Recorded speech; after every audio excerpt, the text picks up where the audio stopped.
Interface Video, in cooperation with Fairfield Federal, presents Fairfield Today.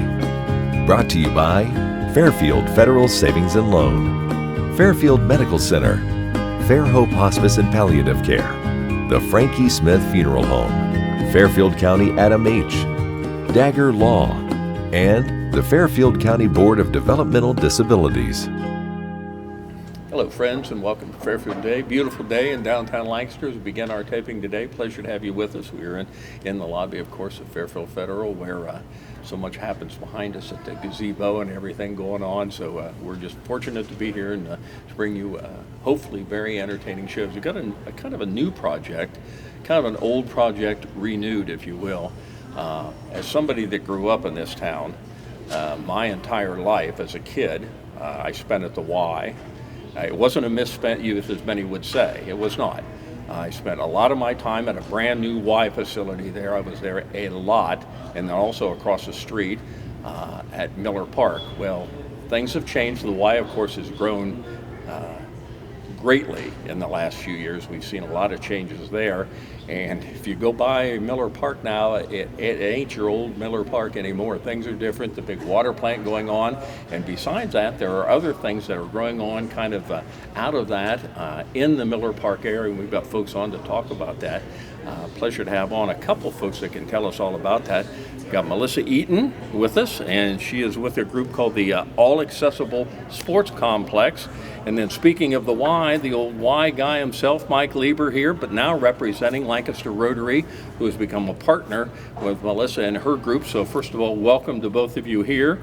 We're talking about an all abilities sports complex. Originally, it was just going to be a baseball field, and it was going to be, I think, originally maybe out at Forest Rose out there, but things have changed over the years. But now, Melissa, it looks like the plan is, as you're moving on and funding now is kind of getting some legs and we're moving forward, it looks like Miller Park is where this thing will land.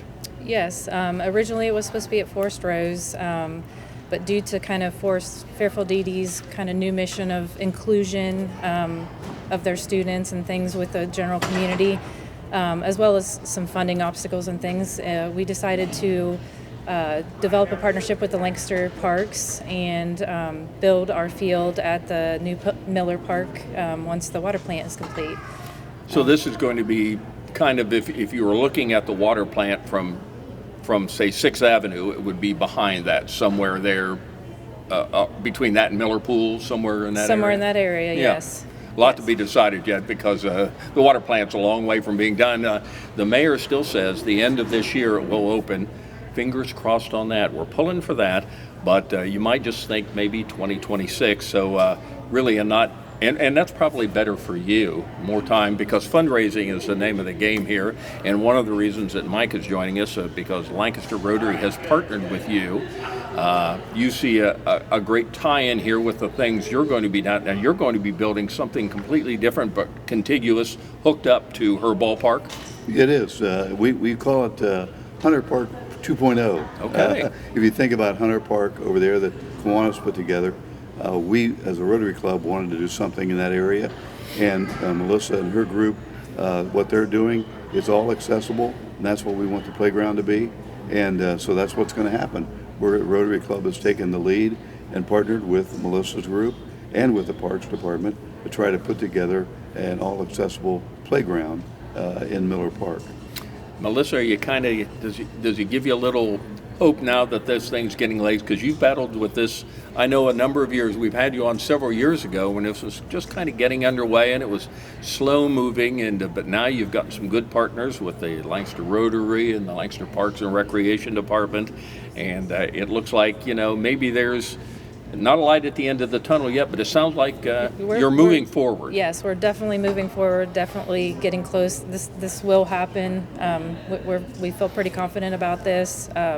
We've raised a lot of funds for our project, and so we feel pretty confident that we can get to the end goal. And like we said, we have these great partnerships. We've got a lot of plans laid out. So this we really hope this thing happens in 2026. So your part of it, the all abilities or all accessible sports complex, is really your part of it is a baseball field. It's a baseball field. And it will Yep. have the same kind of footing and soft footing that Mike talked about out there at Hunter Park, where they have Rubberized this turf, rubberized turf, where it certainly is for anybody disabled, but really it's for anybody can play, because I know the Kiwanis thing out there on Hunter Trace, that thing is just used probably far more by regular kids than any kids that have a disability. But I guess the thing is here is anybody's going to be able to use this. Now, it's just going to be a baseball field size and built like that? Yeah, but you could do other sports on it. You know, we've talked about lining the field for potentially like a soccer and other sports. You know, we don't feel like it has to just be baseball, and it'll be wheelchair accessible, which is part of the reason why the rubberized turf will make it easy for those that's in wheelchairs to move around on the field. And What was at one time, what do you think the total dollar amount was needed on this? well, originally it was about a $1.2 million project, but that was pre-COVID times, Last week. Yeah, but again, that was actually building it at Forest Rose along with restroom facilities and things like that, and that's part of the reason why we moved it to the parks. We don't have to provide the restroom facilities now and raise funds for that. That's part of the city parks. They're going to provide that part of facilities down at the park. So we didn't have, so that cut some of the requirements of our funding that we had to raise. So Mike, you're part of it then. When you build this playground, what do you see the vision for the playground? Well, the playground is going to be connected to the all-access ball field. And still the softness? Yeah, softness. It'll have a lot of the equipment that Hunter Park has, but it's a little newer and fresher. There's a cargo net that is part of this deal. It'll go like 21 feet up in the air. It's going to be a sight to behold, I think, for a lot of years down there. But the whole idea, I think, for us together is that it promotes a sense of all accessible, but families, kids, learning and educating themselves together and playing together. One good thing about COVID, that there's not many good things about COVID, but it showed us that families really love the parks and they could get out and enjoy themselves without cell phones, without the worry of any problems of being close together, enjoying the fresh air. And that's what we think the parks will do for us there. And one of the things that we've talked about a little bit, Melissa talked about it, was the fundraising aspect. You've got some things planned to kind of keep the ball moving on this from a Rotary side? We do. We're excited about, we have 5 Rotarians who have bands.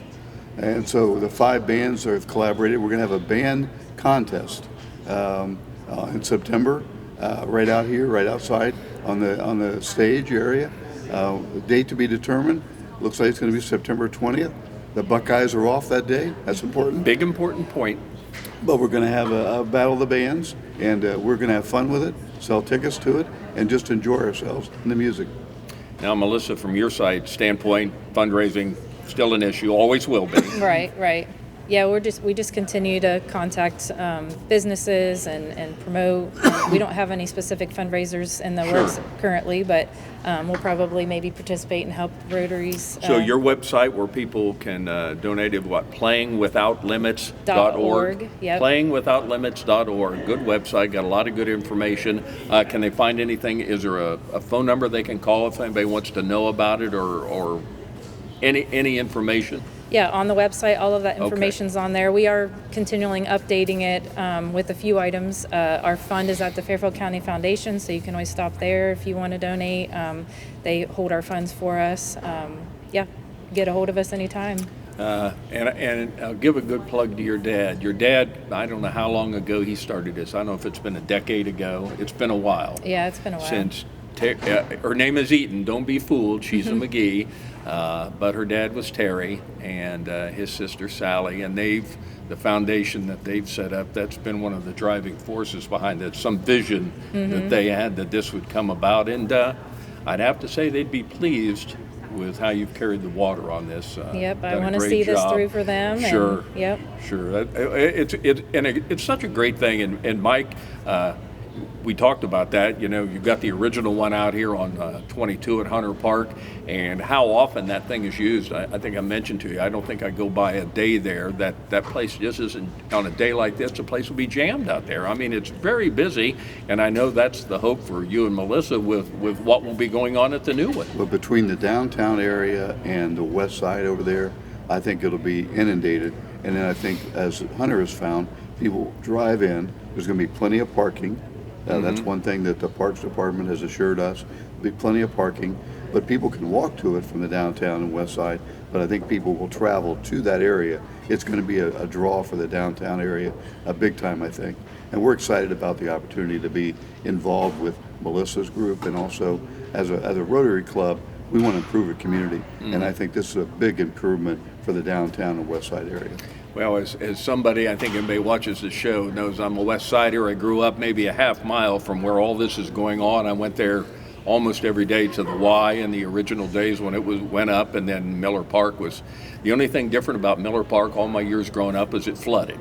Every time we had any kind of rain, it was nothing but underwater there. All the ball diamonds were underwater, everything. But of course, that changed over the years, and it's such a great place down there, and now changed significantly with the water plant going in there. But just congratulations on both of you for such a worthwhile project. And I would encourage people, we don't have a website up yet, but they can go to the foundation. We have a fund set up there. Also the Friends of Parks, they can go through the Friends of Parks to make a donation as well. Or, I hate to do this, but they can call me at 740-438-6618, and I'll be glad to talk to anybody who wants to talk about the project. And we call it the project. It's a project between the all-access ball field and the park that we're trying to do as well. So happy to talk to anybody about the project. Well, we've seen the renderings on that. We've been showing that. And so again, Melissa, yours is playingwithoutlimits.org. That's the website. All the information's on there, how to give money, how to donate. They're looking for donations. You can click a link right on the website, and it'll take you right to our funds. You'll take the money, no problem? Yeah, we'll take the money. Well, yeah. and again, you look at the partners here. You look at your group has started this, and now you've got the Lancaster Rotary involved in it, the Lancaster Park and Recreation, who, as I understand, once this is all built, it's their baby from that point on, so it's not going to be something that's just going to dry up and fly away. It'll be there. Yep, they'll schedule leagues and do the ongoing maintenance. We also have a board member that's part of the local social organization. Oh, yeah. So they plan on utilizing the field with their members, and so we've got a lot of excitement. So Melissa Eaton with All Accessible Sports Complex, and again, that's playingwithoutlimits.org. That's the website. Mike Lieber, who was kind enough to give us his home personal number. I've written that down, so we'll know that from all eternity, with the Lancaster Rotary, a great partner with this. So congratulations on the coming together. We know this is going to happen. I want to make sure also that we're the noon Rotary Club on Monday, but also the Wednesday morning Rotary Club is going to be part of this as well, and they're helping along with us. So it's the Rotary Club of Lancaster, not just all Rotary and all Rotary, all active. Very good. Well, Congratulations on what you're doing. Thank you. Keep plugging away at this. Yeah. You're getting her done. We're going to get it done. I know Yes. you will. Thanks for helping. Thank you. Thank you. We'll be back in just a moment.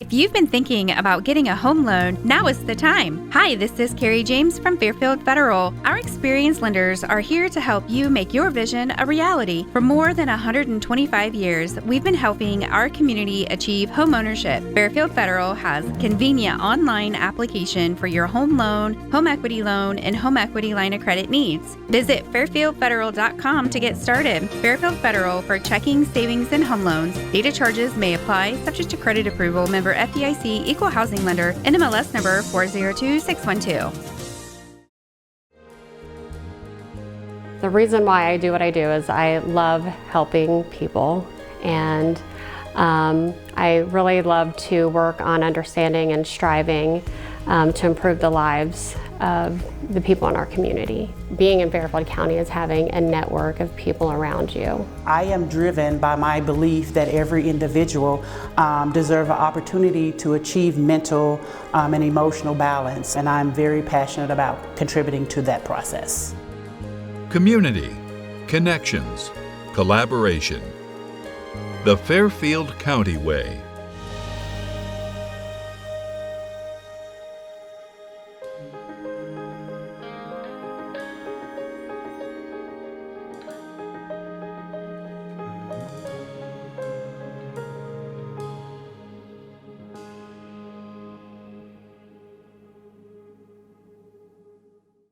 What makes Fairhope what it is our staff. It's always a question that we ask, why do you want to be here with us? And what they most always say is, you've touched my life this way. You know, you took care of this person, or I've seen what you've done and I want to do that. And so the staff that have been here know what it takes. They've been on the other side. They see what it takes to make someone comfortable, to make the family comfortable, and really what kind of support they need. And so I think that's what really makes Fairhope what it is. Fairfield Medical Center is more than a hospital. We're a health system that's been putting people first for more than a century. From the youngest patients to the eldest, our compassionate team of caregivers are here to support you through every season of life. We are healers, cheerleaders, patient advocates, and champions. Your health is our greatest accomplishment, and we are proud to serve you. Whatever you're searching for, you can find it at Fairfield Medical Center. March is Developmental Disability Awareness Month, a time to celebrate inclusion, acceptance, and the incredible contributions of individuals with developmental disabilities. Back in 1987, President Reagan called on all of us to take action. And at Fairfield DD, we live that mission every day. This month, we're inviting you to be part of the movement. Join us for exciting events, inspiring stories, and hands-on learning opportunities to help build a more inclusive community. Together, we can create a vibrant community where people lead lives of greater independence and make meaningful contributions. Visit fairfielddd.com to get involved. Let's make a difference, because inclusion starts with all of us. The Frankie Smith Funeral Home and Crematory in Lancaster and the Johnson Smith Funeral Home in Baltimore have a long and wonderful history of serving our community. Feel free to give us a call at 740-653-0652. Stop in and see us at either of our two locations, 405 North Columbus Street in Lancaster and 207 South Main Street in Baltimore. Respect for tradition, regard for change. Welcome back to Fairfield Today. Certainly want to thank Mike Lieber and Melissa McGee-Eaton for coming in and talking about what is just a wonderful project. So I hope you'll look that up and get involved in that. It's a much needed thing in this area. We're glad they're doing that. Lancaster, as a rule, has been very fortunate in the past, 10 or 15 years to have so many music and arts programs. In terms of the arts, the plays, we've got Lancaster Playhouse, we've got the Garrett Players, Victor out at Ohio University, and then from the music side, there's just a multitude, a plethora, if you will. I sound like Stan when I say that. Plethora, if you will, of great music organizations. And what I'm going to talk about today is the Lancaster Community Chorus. We've got the director with us, Clarence McCoy. Welcome. Thank you. Thanks for letting me be here. And that's something you've been here from the beginning. You know, once upon a time, it was pretty much the Lancaster Chorale was it. If you were here in town and you grew up and did arts in any of the schools around here, if you wanted to continue that, you could do that in college. But then when that was over, you came back, not much going on. Now, there's women's groups, there's young people's groups with the youth choir, there's the chorale still going. Lancaster Community Chorus has just become a major player. Men's chorus has been around forever and done that, so lots of opportunities to sing. But we'll talk about the Lancaster Community Chorus here. Sure. You've got one coming up this weekend. It's a few days away, depending on when you're hearing this. It's a different venue and perhaps a little bit different program. We'll talk about it. Requiem from Wolfgang Amadeus Mozart, a big name in the world of music. Indeed. And that's going to be up at First United Methodist Church just up the hill here, so a little bit different venue on that. And it's going to be this coming Sunday, April 6th at 3 o'clock. And we can talk about all that. But Requiem, from what I know about the Lancaster Community Chorus, this is a pretty heavy program, a little bit different from, not always lightweight, not always fun, they're always different, but this is a true big deal. It really is. We did a fairly large work a couple of years ago, and we did the foray Requiem with orchestra, and we did that, and that was our first foray into doing a larger work. This one is an even bigger work. This whole concert will be just this piece, which is just short of an hour long when you put all the stuff together. So this is a step forward for us, or a departure from what we normally do, but we're excited to do it. We have the the group that's capable of doing this type of music. We are fortunate at this time to have the resources to be able to hire an orchestra that we're doing for this concert, and it's just a powerful piece of music that we are enjoying putting together, and I know the audience is going to absolutely be blown away by when the time comes. Requiem by Mozart, big piece. What's the kind of some of the background on this? Sure. Well, a requiem is a funeral mass. They kind of follow a certain form, although each composer kind of takes their own liberties a little bit. The Mozart Requiem, it has the distinction of being Mozart's final work. He passed away while writing this piece of music at the fairly young age of 35, although not crazy young for that time. Average life expectancy was only 35 to 40, but that's because of all the infant deaths lowered it some. But he was not the healthiest man throughout his life and was very ill near the end of his life. But this piece has an unusual story in that 1791, July of that year, he had a messenger arrive at his doorway, what they refer to as a gray stranger. I'm assuming he was wearing gray. With an anonymous commission to write a requiem with a pretty hefty commission fee. They're going to pay him a lot to do this, and they paid him half up front. And if you have it done by a certain time, we'll give you the other half. Then, and so he agreed. He needed the money and was actually interested in writing this sort of work. So he agreed to write it. He was also in the middle of his famous clarinet concerto, the Magic Flute. He conducted the premiere of that in September of that year. He had all of these big pieces going on at the same time when he was writing this. Well, near the end of his time, as he was feverishly writing this, he actually became bedridden, was only able to complete portions of this, and wrote some sketches for some of the other parts. And then he died in December of 1791. His widow, Constanza, she wanted the money. She desperately needed the money that this commission was going to bring, and she was afraid if she gave the commission not completed, not only would she not get the rest of it, she might have to give back the initial first half that was given. So she brought in some of Mozart's former students, other composers in the area to attempt to complete it. A couple of different ones wrote portions of it, decided this was not within their capabilities and did not finish it.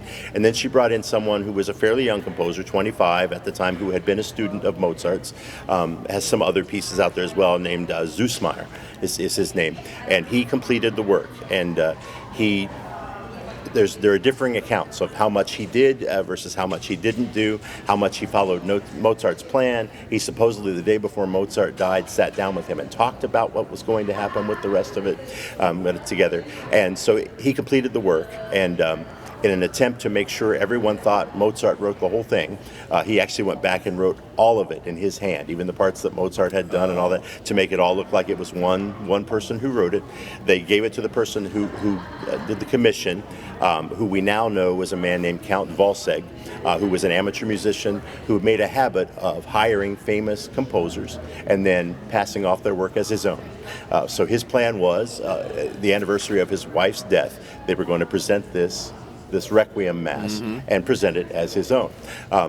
So he paid the rest of the commission, and then Mozart's widow talked him into eventually admitting that it was Mozart so that she could publish it and get additional money from it that way. So there's lots of Mozart might have written this part, he might have written this part, he definitely wrote this, there's all these things that are going on, but the whole thing has pretty much a Mozart flair, so there were definitely notes of his followed in order to happen. And one of the things that Zussmayr did to complete it is he took the first couple of movements and he took the thematic material, the melodies and things from that, and he used that at the end to use the words that needed to go at the end of the Mass, which ended up making this nice bookend to what happens there. And so this is the Zussmayr version, which is probably the most performed, and that's the one we're going to do this time with orchestra and with organ, and about 80 voices singing this time.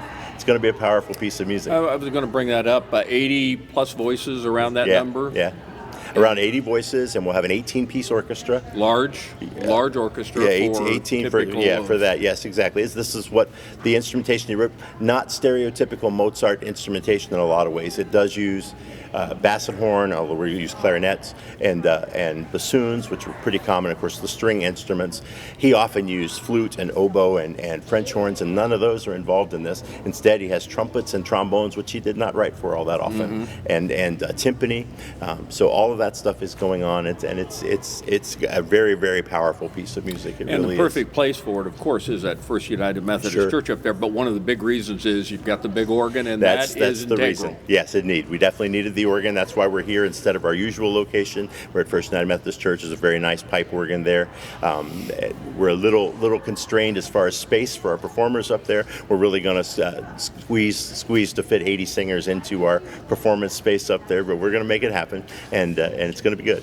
Well, the best seat in the house would be the people watching. They won't be confined to that. That's exactly that right. Tight fitting. The Exactly people that are right. singing, Yes. it'll be a little That's tight right. up there. But that's the case, and it'll be a well-received piece. I know that. Yes. It's going to be exciting. It's this Sunday, April 6th, up at First United Methodist Church, 3 o'clock, and we've shown the poster. We've got that on there, and we've had it up, and we've showing it here while we're doing it. It's LancasterCommunityChorus.com. They've got a QR code, on and the poster they and on can the do website. all that right there. Absolutely, or on our social media, our Facebook or Instagram, they're there as well. You can buy tickets in advance using the QR code, or contact any singer in the chorus, contact me, and we can get them to you in advance. And it's important to do that because you save a bit of money by buying them in advance. Tickets in advance are $12, whereas tickets the day of, tickets at the door are $15. So finding that and purchasing them in advance is a good move for everyone. So. Well, this so this will be the first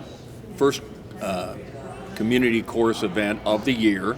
Of this calendar year, but it will be the last one. Second one of our series. Second one of the series. Yes. And then when will the next one be? Next one's June 15th. Okay. The theme for that is, ladies and gentlemen, the Beatles. And our guest artists for that are the Lancaster Fairfield Youth Choir. Mozart so going from to the Mozart to the Beatles. Yes, we try and cover some territory. All the big names, though. Indeed, that's all true. The big, that's true. So it's a big thing. This is, I would guess, quite the undertaking. Not that doing all Beatles music won't be an undertaking, It will be, but this is all in Latin.